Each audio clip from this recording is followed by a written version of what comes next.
Hey guys and gals, today I'll be talking about the movie Conan the Destroyer. Da, da, da, da. Um, I did re-see the movie again recently, just now, because I was seeing Conan the Barbarian first. But I said let me talk about it anyway because I do remember the movie well. So I'm gonna go with the flow on this. So this is more like a flashback review. So I hope you guys like it. Um, Conan the Destroyer. Actually, believe it or not, I actually saw this movie first and then saw Conan the Barbarian second because when I saw this movie for the first time, I didn't know it was a sequel. I didn't know this was actually the sequel. And the way I came across seeing this movie was actually on.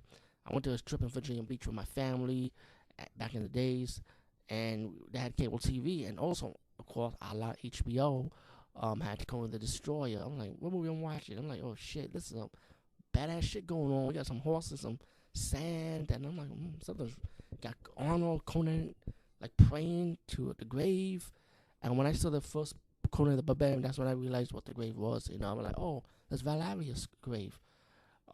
Anyway, to fast forward, Conan's getting Conan, and we got a new friend for Conan, another thief. Not played by the same guy from the first movie. It looked like he played by a different guy, and which I don't know what's going on with that. There got to be some trivia on that. Um, but Conan never find these soldiers, and you realize Conan was get hired by this woman to escort the princess to get this jewel. You know, so Conan took the job with him, but the thief, and on the quest while escorting this woman, he meets people. He even meets actually the wizard comes back in this movie. He saved the wizard from this tribal cannibal group.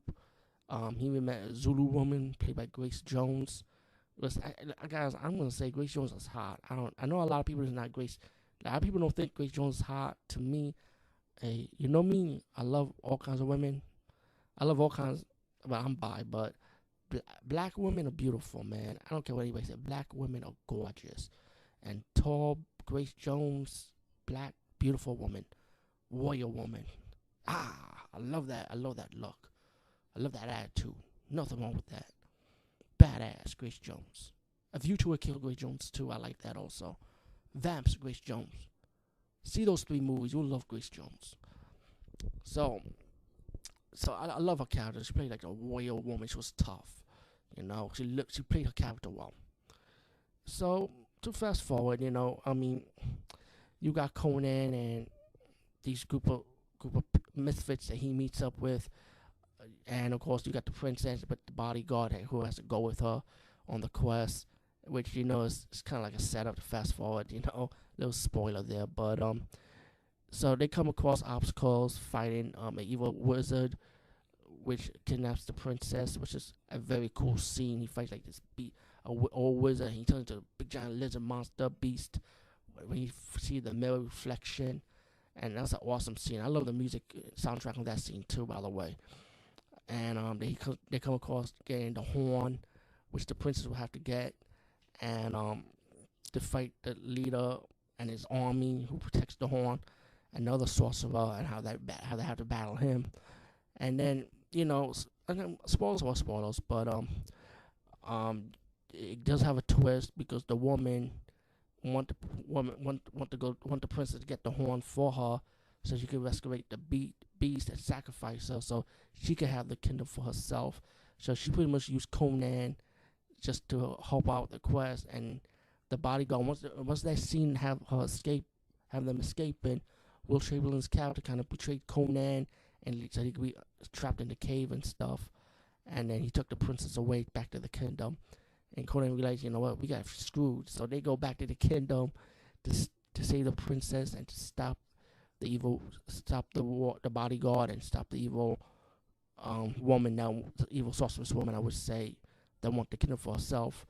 But then the sacrifice they went through because they stopped the sacrifice of the princess, but it also awakens the beast, with the beast are attacking people, and Conan will have to fight the big monster, and the evil woman. Spoiler, pretty much she dies anyway. Then you get your heroic ending where the princess got a kingdom, and she knows what's going on, and she want Conan to stay with her, but then Conan like, I gotta do my own thing. I got my own kingdom, and while the friends that went with him, like Grace Jones, the wizard, and the thief, they decided Conan wanted them to stay with the princess, and he goes on his own. You know, um, I heard people. I heard about this movie when I heard there were critics that and fans did not like this movie, which was kind of weird. I thought people liked it, this movie, but to me, I don't care what anybody say. I liked it, the Conan the Destroyer. I thought it was a good sequel to the first movie, and aftermath. They are working on a part three to this movie, but the thing is, they want to make it more of a sequel to the first movie and forget about Conan the Destroyer, which is kind of like fucked up. You know, I'm like, no way, man. I'm not gonna forget Conan the Destroyer. So when this new Conan comes, and I'm not talking about the remake. Fuck that remake. That remake does not exist. When I mean the new Conan, I mean that the original Conan played by Arnold, he's coming back to the role. So I'm considering this new Conan that's coming out soon. Well, they didn't start showing the movie yet, but you know they it is greenlit pretty much. I'm gonna consider this one part three, this new Conan. But meanwhile, Conan the Barbarian, Conan the Destroyer, highly recommended. Please check it out. Peace, guys. See you later.